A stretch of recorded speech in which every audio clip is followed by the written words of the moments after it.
नमस्कार, मैं राकेश परमार और आप देख रहे हैं महत्वपूर्ण मुद्दा। महत्वपूर्ण मुद्दे में आज तो कुछ और समाचार है नहीं है। कल मर्यादा पुरुषोत्तम भगवान राजा राम का 500 साल का वनवास खत्म होगा और वो अपने विशाल नवनिर्मित महल में विराजमान होंगे। वैसे वो हम में, तुम में, खड़क हम में घट घट व्यापक है। उनको किसी एक स्थान पर स्थापित करने की ना तो किसी की औकात है, ना ही कोई ऐसी बात सोच सकता है। हम भी नहीं सोच रहे। लेकिन एक बात जरूर है कि रामलला जहां जन्म लिए थे उसी बाल स्वरूप में वो विराजेंगे और देश दुनिया में अपना कृपा बरसाएंगे, कृपा की छांव बनाएंगे। लेकिन दो बातें कल प्रूव हो जाएंगी और उसको प्रूव्ड हो जाना चाहिए। पहला कि सही में सनातनी बड़े सहिष्णु होते हैं। किसी तरह का उग्र स्वभाव, किसी तरह का जल्दीबाजी और किसी तरह की मनमानी पर भरोसा नहीं करते, विश्वास नहीं करते।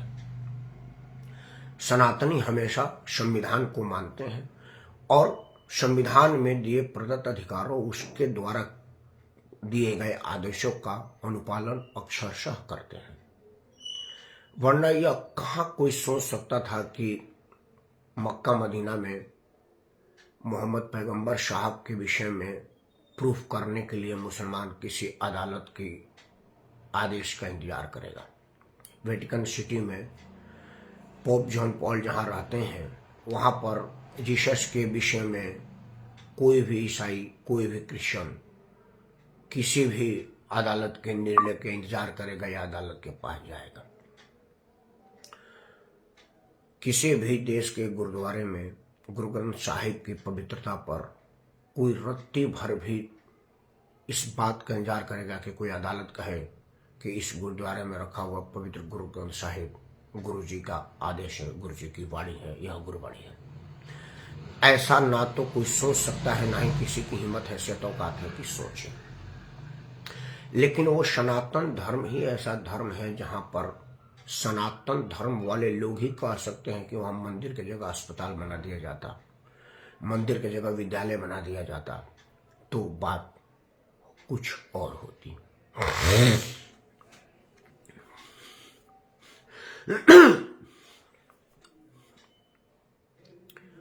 शिव जी के पावन पवित्र स्थान को धराशायी कर आगरा का ताजमहल बनाने वाले बादशाह को अगर वो यह सलाह देते तो उनकी बीवी असमय मौत की घाट पर नहीं जाती। मुमताज को असमय मरना पड़ा इसलिए कि उसको उचित चिकित्सीय व्यवस्था का ख्याल बादशाह ने नहीं रखा। हाँ, वो एक कब्जा किए हुए पवित्र स्थान को मुमताज का कब्रगाह बनाया जिसे वो ताजमहल के रूप में प्रचारित कर दिया। किसी ने यह बात नहीं कहा। किसी ने नहीं कहा कि दिल्ली का लाल किला इतना बड़ा है, उसमें अगर कोई प्राइमरी पाठशाला खोल दिया जाता तो ये मुगल अनपढ़ नहीं रह पाते। सुना जाता है कि अकबर अनपढ़ था। वो अकबर अनपढ़ नहीं रहता, पढ़ लिख जाता। अगर इतने बड़े लाल किले में या आगरा के किले में या और भी कई किले देश में बनाए हैं, उनमें अगर विद्यालय और अस्पताल जैसी कोई सुविधा होती तो वो लोग अस्वस्थ और अनपढ़ नहीं होते। नीम हकीम के भरोसे उनकी जीवन यापन नहीं चलती। लेकिन यह सत्य सनातन के पावन पवित्र धर्मस्थलों के लिए ही कहा जाएगा कि वहां पर मंदिर की जगह अस्पताल बनाया जाए।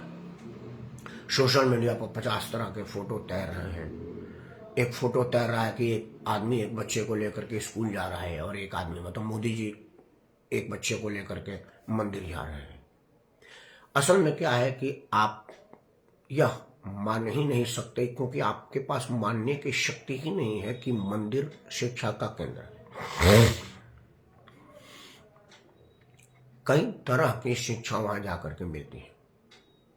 अब जैसे मर्यादा पुरुषोत्तम भगवान राजा राम की बात करते हैं क्योंकि अब वही सबसे ताजा विषय है। अगर मैं अपने बच्चे को लेकर के राम मंदिर में जाऊंगा तो वो कई चीजें पूछेगा मुझसे। बाल स्वरूप है ना, आपने देखा होगा बच्चे बड़े प्रश्न पूछते हैं। क्योंकि उन्हें दुनिया की सारी बातें जान लेने की जल्दी होती है, वो जाने नहीं होते ना, उन्होंने देखा नहीं होता है। तो वो ये भी क्या है, ये भी क्या है। आपने देखा होगा, आपका भी बच्चा होगा ना, बड़ा पूछा पापा ये क्या है, दादाजी ये क्या है। मेरा बच्चा पूछेगा पापा ये कहाँ आ रहे हैं, हम बोलेंगे ये बेटा ये राम मंदिर है। उसका अगला स्वाभाविक प्रश्न होगा ये राम कौन। मैं बोला बेटा ये दशरथ जी के बेटा थे। तो दशरथ कौन, बेटा वो राजा थे, उनके कितने बेटे थे, 4 बेटे थे। तो इनके मंदिर में क्यों, बाकियों का मंदिर क्यों नहीं, पूछेगा। तो मुझे बताना पड़ेगा कि बेटा राम की मंदिर इसलिए बनी है कि राजा राम का चरित्र बड़ा पावन पवित्र था, वो मर्यादा पुरुषोत्तम थे। बोला कैसे, उसको बताना पड़ेगा कि देखो बेटा आज के राजनीतिक माहौल में देख रहे हो कि लोग कुर्सी पाने के चक्कर में अपने बाप को छोड़ दे रहे हैं, अपने माँ को छोड़ दे रहे हैं, भाई को छोड़ दे रहे हैं, गला काट दे रहे हैं। लेकिन राजा राम एक ऐसे शख्सियत थे जिन्हें सवेरे राजगद्दी लेनी थी। चक्रवर्ती सम्राट राजा दशरथ के घोषित उत्तराधिकारी थे और कल राजा बनते। लेकिन रात में उनके माता जी के एक अनुरोध पर, एक छोटे से इच्छा पर, वो इच्छा माता कैकेयी ने राम को नहीं सुनाया था, वो दशरथ जी को बताया था कि यह मेरा वरदान जो आपने दिया था, आपने वचन मुझे दिया था, वो वचन आज ये है कि मुझे मेरे बेटे को गद्दी दे दो।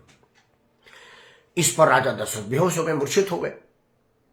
राम को यह पता चला कि क्या बात है, पिताजी अभी तक उठे नहीं। तो पता चला कि नहीं, वो कैकेयी के महल में थे और कैकेयी जी से कोई बात हुआ है जिससे वो मूर्छित हो गए। तो सीधे गए और पता किए तो पता चला कि जी भाई पिताजी ने एक वचन दिया था अपने मतलब माता, अपने पत्नी को, मतलब पति ने एक अपने पत्नी को वचन दिया था जो उनके माता और पिता है कि जब जरूरत पड़ेगी हम मांग लेंगे। तो आज वो वचन मांगा है कि भाई मेरे बेटे को राजगद्दी दे दो। तो राम जी ने कहा कि ये तो मांगने वाली बात ही नहीं, तो मेरा अनुज है वो स्वाभाविक उसका है, आज से मेरा भाई ही राजा बनेगा। बोला दूसरा है कि आपको वनवास जाना पड़ेगा। बोला अच्छी, माता का आदेश से बड़ा तो कुछ होता नहीं। धरती पर अगर कोई भगवान है, धरती पर अगर कोई जो सबसे प्रातः और अंतिम पूजनीय शख्सियत है वो है माँ है। तो मेरी प्रातः वंदनीय अंतिम पूजनीय शख्सियत का अगर यह इच्छा है कि मैं वन में जाऊं तो मैं जा रहा हूं। उन्होंने बोला कि आपको पत्नी समेत जाना है, आपके भाई लक्ष्मण भी जाएंगे। बोला वो भी जाएंगे। सहर्ष भगवान राम को कहीं श्लेष मात्र शिकन तक नहीं आया, उनके मन में कहीं कोई द्वेष, अनुराग या असंतोष जैसी भाव नहीं थी। सहर्ष खुशी खुशी राजगद्दी भाई भरत को छोड़ करके और वन में चले गए।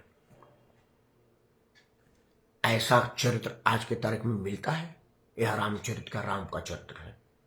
अगला बात,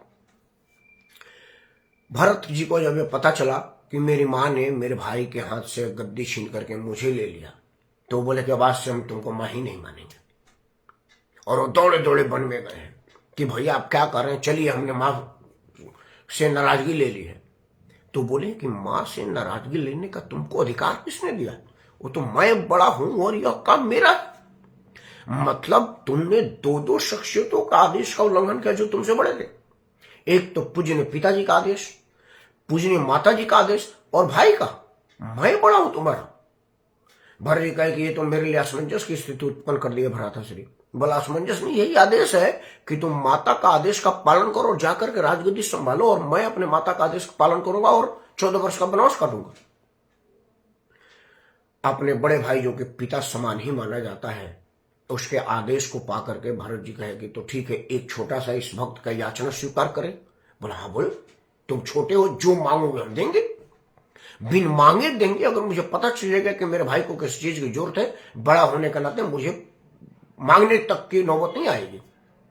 बोला अपने चरण पादुका मुझे दे दीजिए। चरण पादुका अपने हाथ में लिए और सर पर लेकर के आ गए और राजगद्दी पर भगवान राम का, मतलब उस वक्त भगवान नहीं थे, उस वक्त मतलब राजा राम का खड़ाऊ रखे और दास की तरह से नीचे बैठ करके राजगद्दी किए। राजा वो खड़ाऊ थे भगवान राम के। ऐसा चरित्र मिलेगा, ये किसी विद्यालय में पढ़ाया जाएगा। इतना बलिदान, इतना त्याग, इतना विश्वास, इतना सामंजस्य, भाई भाई के बीच इतना प्यार, इतना माता का सेवा करने का लेशन, इतना पिता पुत्र का संबंध, इतना पिता और पुत्र के प्रेम और वियोग का कोई चीज कहीं दिखेगा।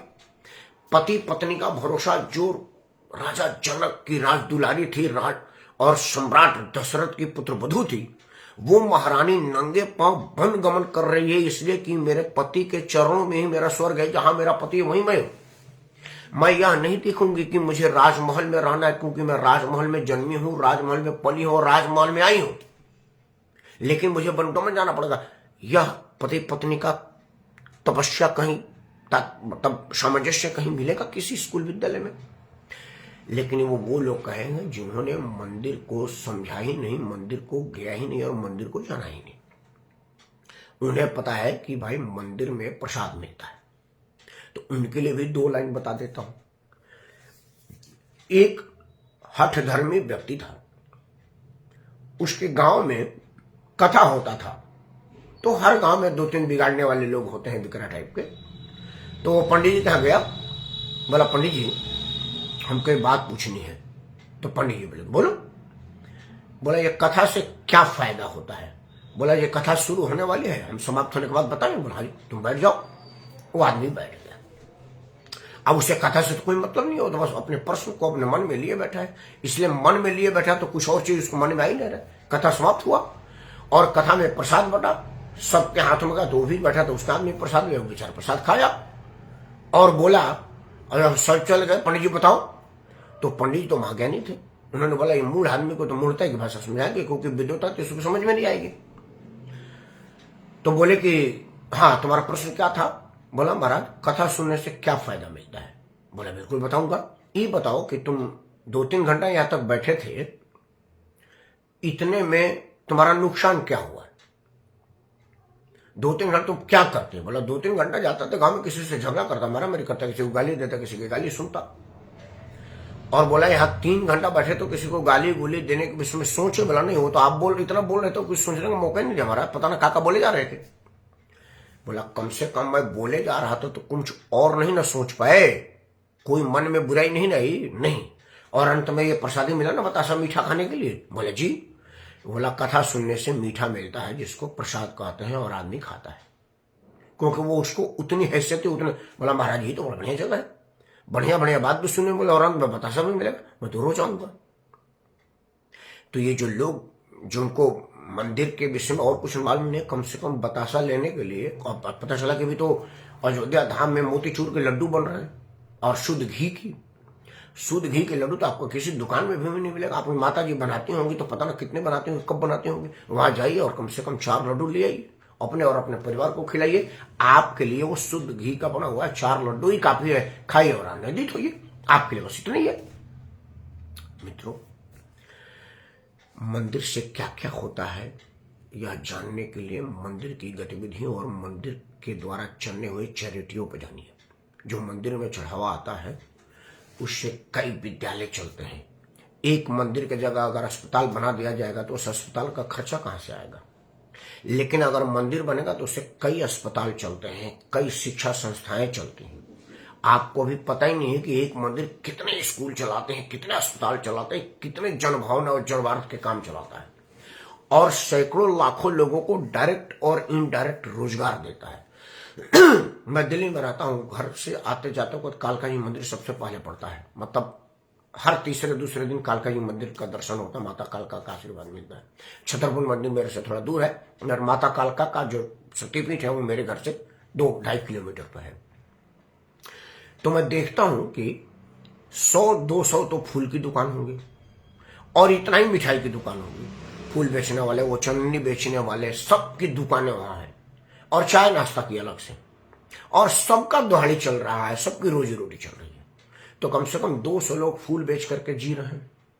वो फूल जिस खेत से आ रहा होगा वो किसान जी रहा है। जो वहां पर 100-50 भीख मांगने वाले बैठे हैं उनका परिवार जी रहा है।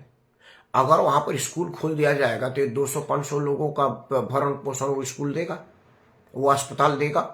लेकिन वो मंदिर है तो 100-200 लोगों का सीधा रोजगार मिल रहा है, 100-200 लोगों का भोजन का काम चल रहा है, और 10-20 स्कूल चल रहे हैं उस मंदिर से। तो आपको उतनी हैसियत ही नहीं है कि आप समझ सके कि मंदिर से क्या होता है। इसीलिए इस देश में और सारे मंदिरों की जरूरत है। राम मंदिर तो अभी झांकी है, काशी मथुरा बाकी है, और अब अगला जो निशाना होगा, अगला जो स्थान होगा वो महादेव की कृपा वाला स्थान होगा, और भगवान श्री कृष्ण की रासलीला होगी। भगवान राम तो मर्यादा पुरुषोत्तम थे, मर्यादित थे, लेकिन कृष्ण षोडशों कला के ज्ञानी हैं। उनके पास सुदर्शन भी है और शानदार मुस्कान भी है। आप मुस्कान लेंगे या सुदर्शन लेंगे यह आपको सोचना है, लेकिन आप कुछ भी करिएगा।